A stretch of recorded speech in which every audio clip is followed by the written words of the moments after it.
On an AskReddit thread, it says, which random stranger do you still remember and why?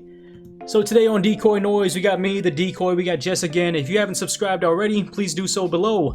Am I Yoda talking again? Oh god. No. Okay, whatever. So No. subscribe if you haven't already, but let's just get right into it right now. Check out my podcast, So it got gold and it got silver, but I guess before we go into their comments, do you have anything that you have, like a random stranger that you remember, briefly met them, and they're always going to be in your memory? We'll go back to it then, I guess. Okay. So let's jog our thoughts with this, right? There's like a few, because when you're eating and then you start up a conversation with someone right next to you, yeah. You still remember like anything in like a specific? Okay, so maybe it'll jog your memory. Let's just go into it. So, Stappy Locas says, a random hungover drunk Scotsman approached me and my mother one day and asked, "Excuse me, where can I find a phone charger? I went out to Glasgow last night and woke up in Sheffield." To which my mother replied, "This is Lincoln." He looked a little worried, then walked off saying, "Hey, it's been a long day," or Sheffield. It's been a long day. I can't do an Scottish accent. So, but do you do it? Wait, it's been a long day. It's even worse. Okay. No, it's not. It's better than yours. Comment down below. Comment down below who has a better Scottish accent. It's been a long day. No. It's even worse. It was 10 a.m. He was 270 miles away from home and over 50 miles from where he woke up. I will forever remember this hero. Yeah, what's the most, I don't want to say blackout drunk, but like brownout drunk? Like, where's the furthest you've been away from where you initially went out drinking? What? Oh, like... I mean, I remember that I went out, initially went out to Burbank to meet a friend for drinks, ended up in somebody's apartment in Koreatown, and like, what the heck? Yeah, they were like, it was just like, I went out with one Korean guy and woke up with his other Korean friends and he had ditched me, and I was like, wait, what happened? I think the only time that I remember, well, that I wouldn't really remember, but the only time that I don't remember that chunk in my life is when we went to Vegas for my friend's birthday. And then was it a big distance? Oh my god, you just went. Well, no, I'm trying to remember the story now. Okay, so Brother Cool says. Okay. So we were at the airport. No, I was at the airport. Okay, so Brother Cool says. I think it was after a club, or maybe we were like pre-gaming. So Brother Cool says, an old man using the urinal next to me in Denny's bathroom said to me, it makes the bladder gladder. My significant other and I still use the phrase of that day. Aw, that's cute. But it makes the bladder gladder? Wait, yeah, do you go pee? But use it in a Scottish accent. Go. It makes the bladder. That's not an Irish accent. Bladder gladder. No. Yeah. It makes the bladder gladder. I feel like at some point in time they're gonna. Okay.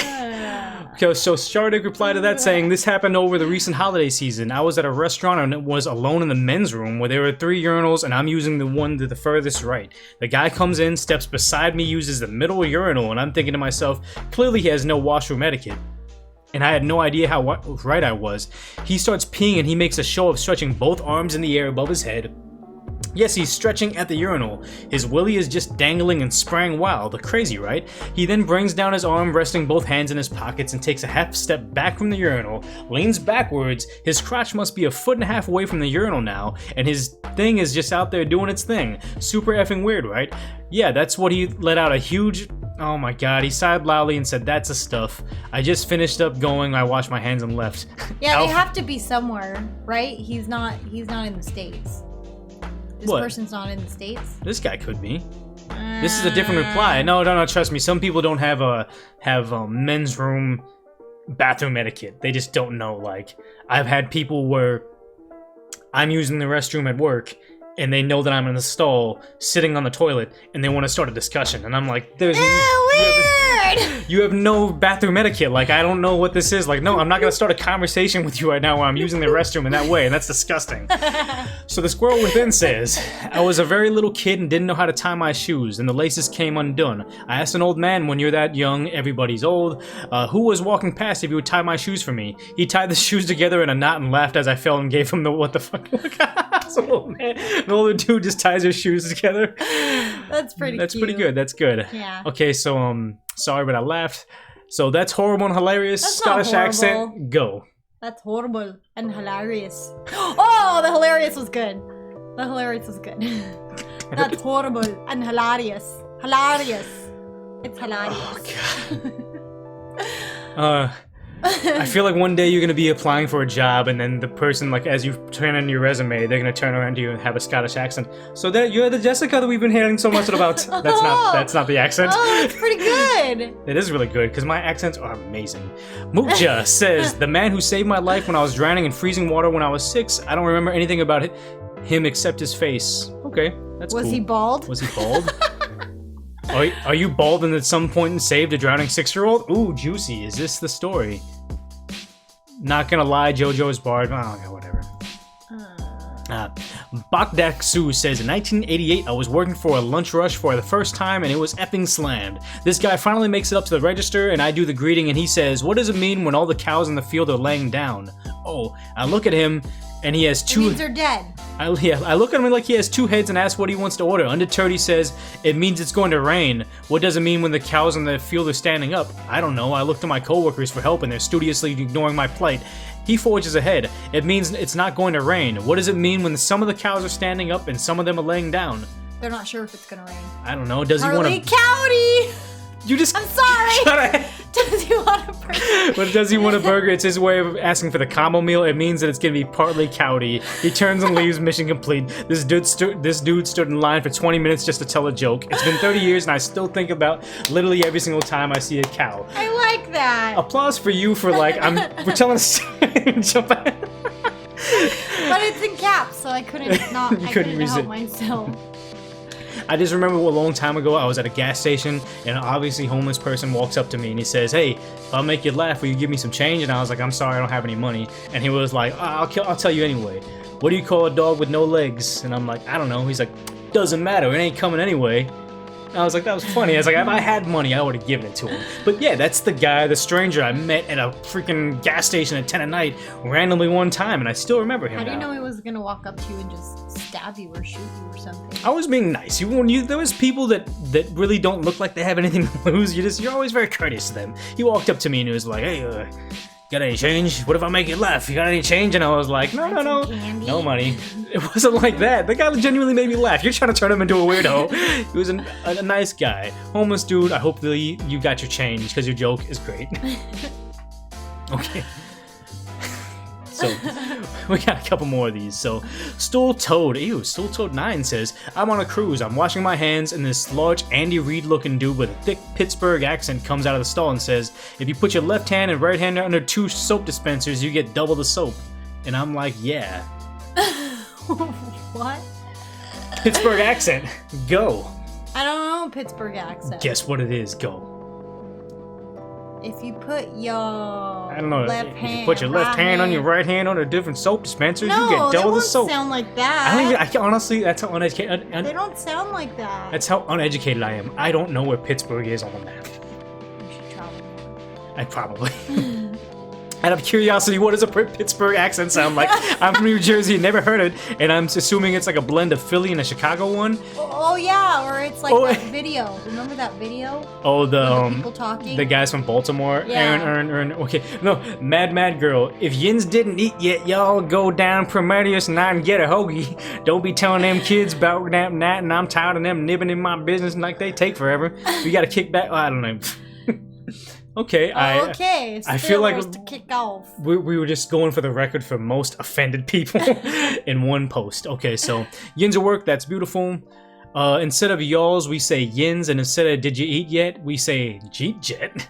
And to respond to jeet jet, to which you respond, no, didn't you? No, did you? Here's a helpful video. I'm not gonna click that. But what if it's a the iron thing, yeah. The Baltimore accent. The funniest one is when they have like phrases that like first generation Koreans just can't say. It's the funniest thing ever. I'm not trying to take their credit, but we'll post it some other time. Okay. So Tiggykins says, I was about 3 years old. I got separated from my family in a very large mall. I was terrified. This really nice man. How does he know? That he was terrified? 3 years old? I don't even remember what I did when I was 3 years old. Maybe this is like a baby genius. Maybe this kid is 7 years old posting on the internet and they remember 3. Took me to guest services. The man in the suit took me to guest services, reassuring me that my mom would find me there. Then to cheer me up, he pulled a balloon out of his briefcase and made a balloon animal. Oh. He left before my folks found me, but if I've never forgotten him, wherever he is, I hope he's well. He's the clown from It. Like, there's nobody else that has balloons in their briefcase like that. You were nearly a... That was terrible. Pennywise. Pennywise, You found wherever a you are. clown in the wild. Saltier than all says, Chucker that... Oh, you went number 2 in the Burger King sink because you don't forget something like that. Your number 1 memory is also a number 2 memory. Oh, man. So, bagels and coffee. A customer at work a few years ago. I was 19 and it was around 11 p.m. on a close shift when I cut myself very badly on a deli slicer. A lady walked up to buy something and there I was freaking out and bleeding everywhere. Turns out she was a nurse. She dropped everything to come behind the counter and patch me up. She was so lovely. Not only did she help me, but she also made a point to the company that there should be a qualified first aider on all times. Thanks to her, they did just that. Cool. That's nice. But I don't come on to Reddit for nice, wholesome stories. I come on here to hear about your number 1 story being a number 2 story. So, X3 me dude, whatever. I was working at a subway station and my foreman was on the other side of the tracks. He was trying to tell me where to install a new speaker and at which angles. Anyway, he kept on doing grand hand gestures and a couple behind him imitating him. So I pretended to play stupid and did the YMCA dance while asking questions. The couple behind him started doing it along. Great moment. Lou Bang says, old man walked by me once while I was waiting for the bus, wearing the biggest grin. As he passed me, he said something to me not in English and handed me 2 Capico coffee candies, smiled and went on his way. I love Capico candies and it made my day. Oh man, a lot of people almost were kidnapped and they just don't know it yet. So, Salty Naughty 17 says, Mom at Disney World angrily yelling at her son to shut up and have fun. After he said he was getting kind of tired. The kid was like 6. Oh god, this reminds me of another horrible person at Disney. We were on the Carousel of Progress. It's a ride that's more like a show, and the whole audience seating area rotates. You aren't supposed to stand during the show because it moves. There was a baby in the front row, had to be about a year old, with a light-up toy, the ones that spin. Well, this little... It's like you push the button and they just kind of spin, they light up and do different like symbols or whatever. Whatever. He was playing with the toy the entire show. It was a little annoying, but I saw the mom had attempted to take the toy away early and the child started crying. And since she couldn't take the child out of because the moving floor, she decided the toy was least distracting for everyone else. Okay. Personally, I'd rather have a little light than a baby crying in a show. It wasn't that bad. Whatever. It's a baby in Disney World. Deal with it. Yeah. Well, the adult man behind me stands up halfway through the show and screams at the baby and the mom, "Shut the effing toy off!" in a room full of small children on a ride in Walt Disney World. I feel bad for that dude's children. Yeah, what is he doing at Disney World if he can't stand children? You know what? I would remember that though. Like, just like, shut the fuck up. I'm Aaron Diffin. This is for me. I'm an adult. Okay, so Nula Milk says, whenever I go to the airport, I think about this one girl when I was like 4. In Miami, she spoke Spanish, and back then I only spoke French. Yet we managed to become BFF in a matter of minutes. She was so damn generous with all her toys, and she drew me a picture as a parting gift. She was so nice, I wonder who she's become. That's kind of cool. And that's the thing is, like, when you're kids and you're like playing, toys are toys. Like, everybody wants to play with cars. Everybody wants to play with like Power Rangers or whatever the toy is at the time. As you get older, it's harder to make friends, especially like post-college. Hey, do you want to play with cars? It's like a weird thing now. Yeah. Okay, so, last one. Kratikoa says, I once worked at a tackle shop and one day I ordered a plate of fries for lunch from the restaurant next door. About 20 minutes later, I'm just about finished with my fries and a customer needs help with one of the rods. I put my plate down on the counter and he'll help the customer. I come back to the counter where there's an overweight guy looking in his 40s who's just eating my effing fries. I give him a look as to say, bro, WTF, and he deadass looks me in the eyes and says, could use a little salt. Okay. I mean, I really have no reply to that. Like, who... Why would you take somebody else's fries in the first place? Just because you're always really hungry? I mean, that's just... Whoa. Yeah, the camera. We're Okay. so close. Yes. So, I mean, okay, so you have anybody you can think of other than a homeless guy? He always sticks in my memory because he was a funny dude. You? No, nothing? I still can't remember anything. But So I know you have that no memorable people in your life? No, but I know that there's a lot of things that happen. I just can't remember right now. I should like let you think and then just have the time the video fast forward and the time lapse of you just like. Okay, so if you like that and you want to see more like that, there's gonna be more videos, more Reddit reacts, discussions, deep dives, stuff that is just fun for us to do at this point in time. But please subscribe down below. We don't beg you much, but I mean, I feel at this point we kind of need to. We need that subscribership.